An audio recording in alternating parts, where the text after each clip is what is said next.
네, 매주 금요일 이 시간 함께합니다. 솔직담백한 두 전문가와 함께 확실한 전략을 세워보도록 하겠습니다. 동상이몽돌직구 오늘도 함께해 주실 분 소개해드리도록 하죠.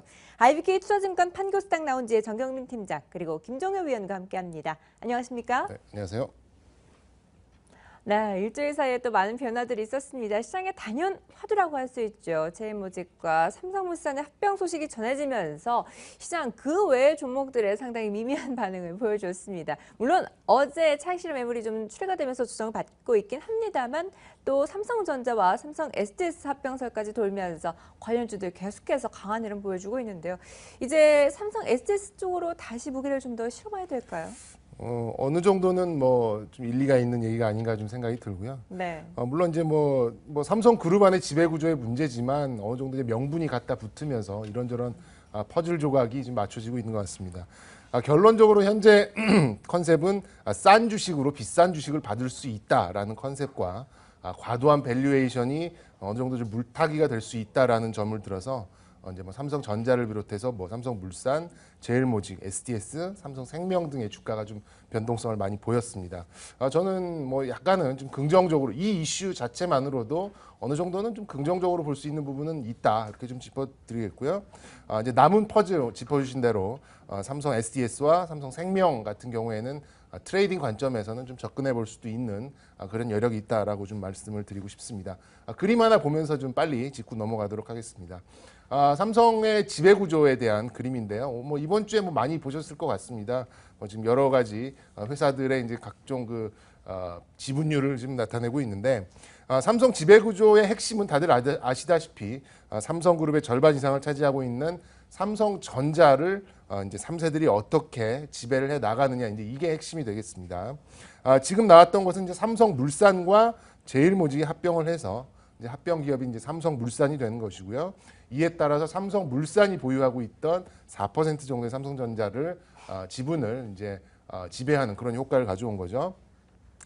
이 퍼즐 맞추기는 아직도 이제 진행 중에 되겠는데 지금 시장에서 기대하고 있는 것은 3세들도 19%를 들고 있고 합병 삼성물산도 17%를 들고 갈 수 있는 삼성 SDS가 이제 삼성전자와 합병을 하지 않겠느냐. 물론 이제 합병 비율에 따라 좀 달라지겠지만 어느 정도 삼성전자 지분을 추가적으로 가져갈 수 있는 부분이다. 뭐 이런 것 때문에 좀 환호를 하고 열광했던 부분이 있는 것 같습니다.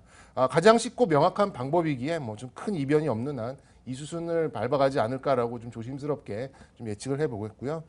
저는 뭐 이제 마지막 퍼즐이자 아직까지 이제 단독적으로는 삼성전자의 최대 주주가 될 수 있는 삼성생명의 7.5%의 그 삼성전자 지분이 어떻게 돌아갈지 이게 이제 마지막 퍼즐이라고 보고 저는 삼성생명과 SDS의 트레이딩 매수 관점은 여기서 좀 해볼 필요가 있다. 이렇게 좀 결론을 내드리겠습니다. 네, 그럼 네.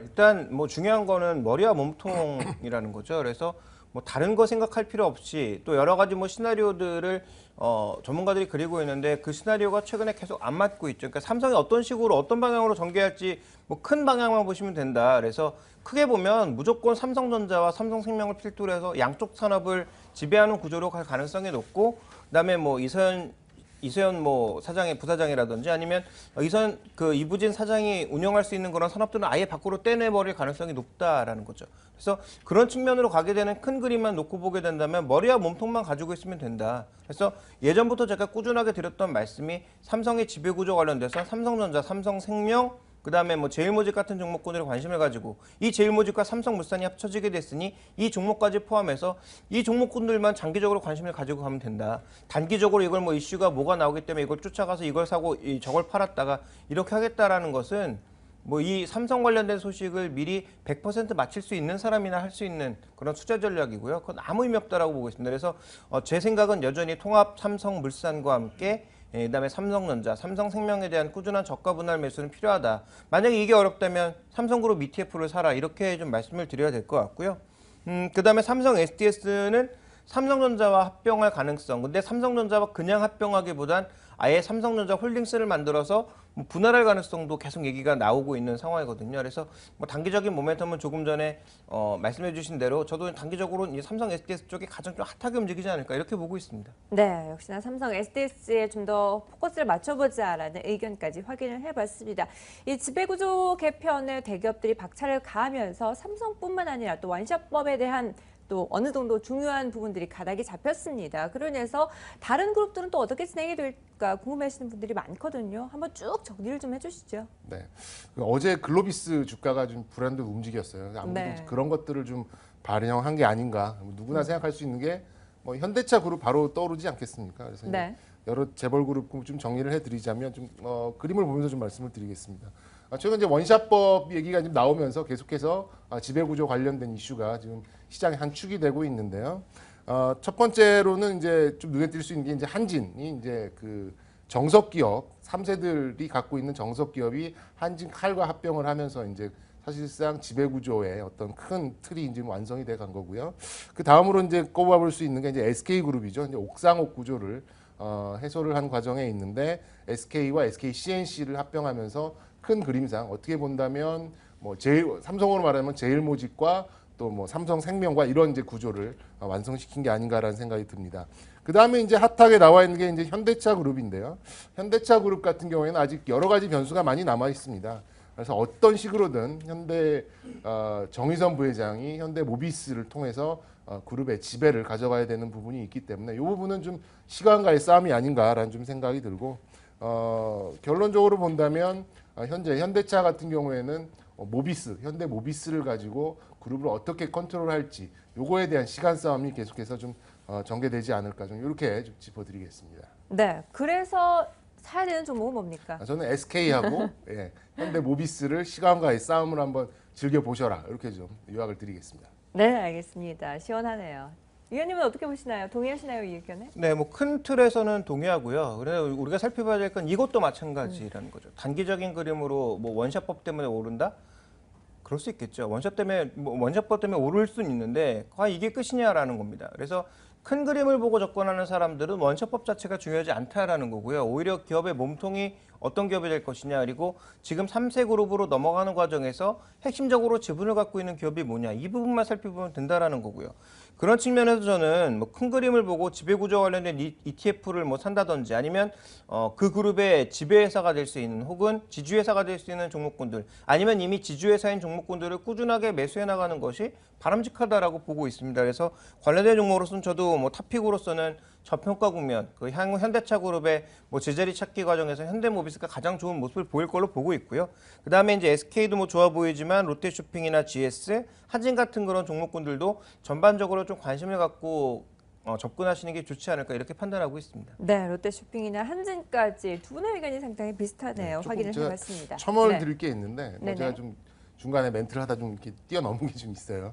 지금 현대 모비스가 중요한 건 뭐 맞습니다. 근데 지금 네. 현대 그 구조를 조금 이제 제가 살펴봤는데 현대 지금 가장 중요한 회사 중에 하나가 현대 엠코라는 지금 건설 회사가 하나 있습니다. 근데 이제 정의선 부회장 또 정몽구 회장이 50% 이상 가지고 있는 그런 기업인데요.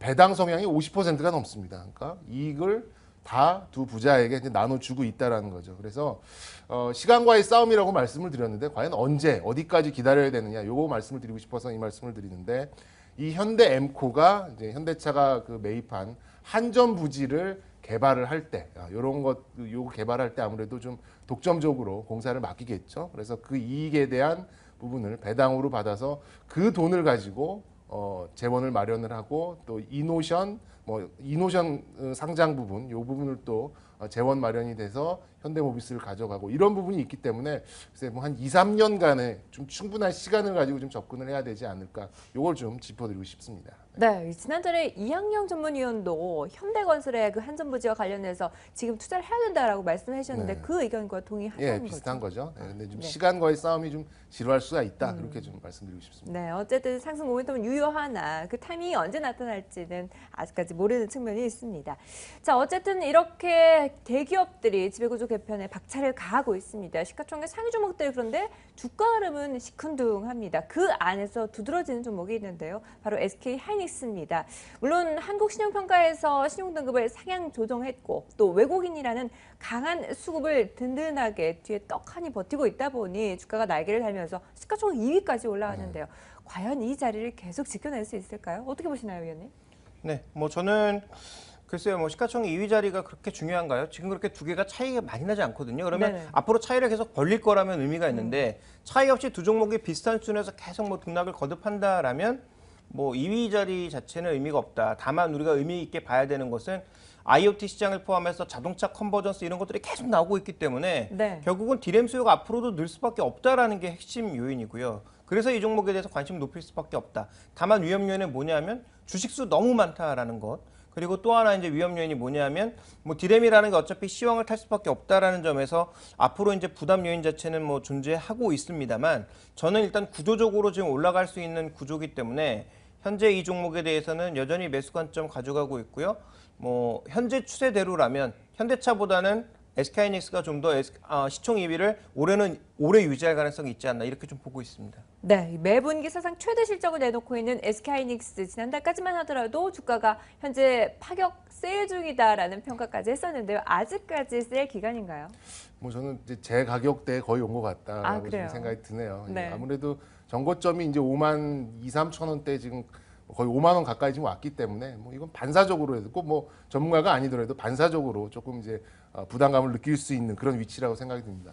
사실 요즘 군계 일학이었죠. 대형주 중에서 거의 유일하게 지금 상승을 보이는 종목이었는데 우리 짚어주신 대로 뭐 수요가 견인하는 그런 이제 상승이 좀 나왔습니다. 특히 이제 2분기에 디램 가격이 바닥을 찍었다라는 그런 이제 시장에서 컨센서스가 모아지면서 어떤 모멘텀으로 작용을 했는데요. 어쨌든 이건 반도체는 경기 민감에 좀 들어가는 거기 때문에 오히려 고 PER에 사서 저 PER에 파는 그런 플레이가 필요합니다. 외국인의 2분기 플레이가 어느 정도 수긍이 간다는 말씀을 좀 드리고 싶습니다. 수요가 견인했던 그런 이제 움직임이었기 때문에 저는 하반기에 갈수록 가을에 조금 더 행복할 수 있는 그런 이제 주가가 될 거라는 생각이 드는데 가이던스가 6조 2천억 정도 영업이익이 나왔는데 저는 뭐 어렵지 않게 달성할 수 있을 거라 생각이 좀 들어요. 네. 다만 단기에 좀 올라온 만큼 뭐 어떤 조정의 빌미가 나온다면 피할 수는 없겠습니다만 뭐 저는 뭐 이런 약간의 진통을 지나고 난다면 조심스럽게 좀 신고가는 가을에 어렵지 않게 낼 수 있지 않을까라고 좀 접근을 해보겠습니다. 네, 그 부분 한 번 더 짚어봐야 될 것 같아요. 저는 뭐 장기적으로도 괜찮다라고 보고 있는데요. 우리가 뭐 미래를 예측한다는 게 뭐 내일도 모르는데 미래를 예측한다는 게 그렇죠. 어렵지만 지금 현재는 그러면 뭐 내년이라든지 내후년에는 더 높은 주가의 흐름을 갈 수 있다라고 생각하시나요? 높은 수익률은 좀 힘들 거라고 생각드는데 주가 자체가 무너지거나 뭐 여기서 뭐 오랫동안 뭐 누워버리거나 이런 일은 없고 저는 점진적으로 조금씩은 상승할 거라고 보고 있습니다. 네, 어떻게 보시나요? 동의하시나요? 네, 저는 아마도 그 내년이나 내후년 정도에 한번 불꽃을 확 피운 다음에 그 다음에는 다시 한번 크게 침체해야 되지 않을까라고 보고 있습니다. 그래서 왜요? 중국 쪽에 지금 반도체 진출이 지금 국가적으로 추진하고 있거든요. 그래서 뭐 초기에는 뭐 굉장히 미약할 가능성이 있지만 뭐 예를 들어 적극적으로 대만 반도체 업체들을 인수하면서 뭐 기술 흡수 같은 것들을 해 나간다면 또 순식간에 커버릴 수 있는 게 중국의 이제 힘이기 때문에 그런 부분들에 대한 경계감이 필요하다라는 거죠. 그래서 전반적인 수요 증가에 따른 상승 가능성은 충분히 남아 있대. 이것이 언젠가 한번 불꽃을 크게 피우고 그 다음에는 다시 사그러질 가능성. 대신에 이제 삼성전자처럼 사업이 다분할되어 있어서 좀 위험 분산이 되는 기업과는 달리 지금 반도체에 거의 올인하고 있기 때문에 SK하이닉스는 아마 그 부분이 향후 최대 리스크가 아닐까 이렇게 좀 보고 있습니다. 네, 중국이 얼마나 기술력을 차별화시킬 수 있을지 따라올 수 있을지가 관건이 될 것 같은데 어쨌든 대장주가 잘 나가다 보니까 소재주, 장비주들에 대한 관심도 높아지고 있습니다. 일부 종목들도 이미 고점을 돌파하는 움직임 나타나고 있는데요. 앞으로도 이런 흐름 쭉 이어질 수 있을까요? 물론 앞서 말씀하신 부분에서 어느 정도 힌트가 있네요. 네, 저는 뭐 이렇게 보고 있는데요. 반도체 관련주가 지금 어떤 상황이냐. 투자를 안 하면 사직생 생즉사다라는 거죠. 그러니까 지금 미친 듯이 투자를 하고 살아남기 위해서 투자를 해야 되는 그런 시기라고 보고 있는데요. 과거에는 이제 투자가 물량 확대에만 그쳤거든요. 근데 지금 이 물량 확대가 핵심이 아니라 더 높은 기술력으로 가는 더 위에 한 단계 위에 기술력으로 가는 그런 투자가 확산되고 있다는 데 주목해 볼 필요가 있겠고요. 또 하나 이제 투자의 방향은 생산 단가를 낮추기 위한 이머징 마켓으로의 생산 공장 이전, 이 두 가지가 핵심입니다. 그러면 이 두 가지의 포커스를 맞춘 종목군들을 골라내야 되는데 뭐 그런 종목군들을 지금 뭐 그 정면 팀장도 일부 골라 오셨기 때문에 그 종목을 빼고 제가 좀 말씀을 드리면 뭐 워닝 머티리얼즈라든지 뭐 네페스트라든지 에로티베큐 같은 종목군들이 그에 해당하는 종목군들이라고 보고 있었어요. 해당된 종목군들의 모멘텀은 아마 SK하이닉스보다 더 짧겠지만 올 2분기나 3분기 정도까지는 머스트헤브 아이템이 아닌가 저는 이렇게 보고 있습니다. 네, 머스트헤브 아이템. 정경민 팀장님은 또 어떤 종목을 꼽아오셨길래 이렇게 말씀하시나요? 뭐 제 종목하고 어느 정도 비슷했을 것 같아요. 왜냐면 네. 요즘 보니까 보는 게 비슷비슷하더라고요. 그렇죠. 아무래도. 요즘 중소형주, 뭐 후공정 뭐 이런 것들 보자면 후공정들의 좀 반등이 좀 특징적으로 좀 볼 수 있어요. 삼성전자 네. 투자 발표가 나오고 나서는 전공정 업체들하고 이제 장비, 뭐 또 그런 설비 업체들이 먼저 치고 나갔는데 실적 부분, 즉 이제 D램 가격 부분에 이제 반등이 이어지면서 수량에 따른 수혜를 볼 수 있는 이제 후공정 부분들이 치고 올라오고 있다는 걸로 좀 파악이 들고요. 좀 핵심 종목으로 좀 압축을 드리자면 저는 OCI 머티리얼즈하고 하나 마이크론을 좀 말씀드릴 수 있겠는데 OCI 머티리얼즈 같은 경우에는 뭐 우리 김 의원께서 짚어주신 대로 사직생 뭐 이거 똑같죠. 경쟁사들이 이제 생산 설비를 줄이는 가운데 과감한 생산 설비 확대를 좀 해서 현재 세계 넘버 원으로 올라섰고요. 영업 레버리지들을 제대로 구가할 수 있는 그런 구간에 와 있기 때문에 뭐 향후 연간 한 20% 정도의 성장은 뭐 쉽게 달성할 수 있다. 오른 주가에 대한 정당성도 있다. 이렇게 좀 봐지고 향후 반도체 경기에 따라서 좀 추가적인 실적 성장도 기대해 볼 만하다라고 좀 짚어드리겠고요. 하나 마이크론 같은 경우에는 이제 조립하고 뭐 테스트, 패키징 뭐 전문 업체인데 삼성전자, SK하이닉스 둘 다 최일선 협력 업체로 이제 위상이 계속 유지되고 있는 상황입니다. 그렇기 때문에 1분기 실적이 증명된 만큼 2분기, 뭐 3분기 계속해서 실적이 동사의 주가를 좀 이끌어주지 않을까 이렇게 좀 예상을 해보겠습니다. 네, 지난번에 후공정에 또 포인트를 두자라고 의견을 말씀해 주셨는데요. 그 의견은 변함이 없는 것으로 확인을 했습니다. 자, 그리고 지난주에 동아ST를 유망주로 꼽아주셨죠. 이번에는 또 위원님의 종목을 들어봐야 될 텐데 어떤 종목인가요? 이거 아마 그 제가 첫 시간에 말씀드렸던 종목인 것 같은데 LS산전이거든요. 근데 이제 이 종목이 지금 한 15% 이상의 하락이 되어 있습니다. 네. 근데 저는 이 하락이 보통 뭐 단기 투자자라면 이 정도 하락에는 손절을 하는 게 맞거든요. 근데 저는 그때도 뭐 분명히 말씀드렸다시피 장기적으로 보고 있는 종목이기 때문에 지금 더 기뻐하면서 더 많이 사라라고 말씀을 드리고 싶습니다. 왜냐하면 이 지금 기업이 가고 있는 길이 뭐냐면 고속 충전기, 그다음에 스마트 그리드 쪽, 태양광 쪽, 전력 설비 쪽이라는 거죠. 그냥 간단하게 하나만 말씀드리면 제가 아주 친하게 지낸 지인 둘이 이 회사에 다니고 있는데 최근 연락이 안 됩니다. 왜 연락이 안 되느냐? 해외에서 들어오질 않고 있습니다. 뭐 방글라데시라든지 뭐 대만이라든지 최근에 아시아 국가 쪽으로 나가면 한 2, 3년 정도는 그냥 박혀서 들어오질 않고요. 카카오톡도 연락이 잘 안 됩니다. 왜냐하면 그 국가에는 지금 통신망 자체가 없거든요. 그러니까 이렇게 이제 일부 전력 설비 쪽에서는 사람들이 바쁘게 움직이고 있다라는 거죠. 그리고 외국인 지분이 작년에 9%도 안 되던 종목이 지금 18%까지 늘어 있습니다. 멍청한 기관들만 지금 계속 팔고 있는 거거든요. 오히려 주가 하락을 즐기고 더 사야 되는 종목이라고 보고 있고요. 이 종목의 목표 수익률은 그때도 말씀드렸지만 저는 뭐 10만 원권 이상을 보고 있기 때문에 지금은 적극적으로 사야 될 때라고 보고 있습니다. 네, LS산전 오히려 주가의 급락을 기회로 보자라는 짜릿한 전략을 제시해 주셨습니다. 한번 흐름을 쭉 지켜보도록 하겠습니다. 아쉽지만 두 분 벌써 인사드려야 될 것 같네요. IBK 투자증권 정경민 팀장 그리고 김종일 위원과 함께했습니다. 말씀 감사합니다. 네, 고맙습니다. 네, 굿모닝 마켓워치 1부 여기서 마무리하고 저는 더 알찬 소식 들고 잠시 후 2부에서 뵙겠습니다. 잠시 후 함께하시죠.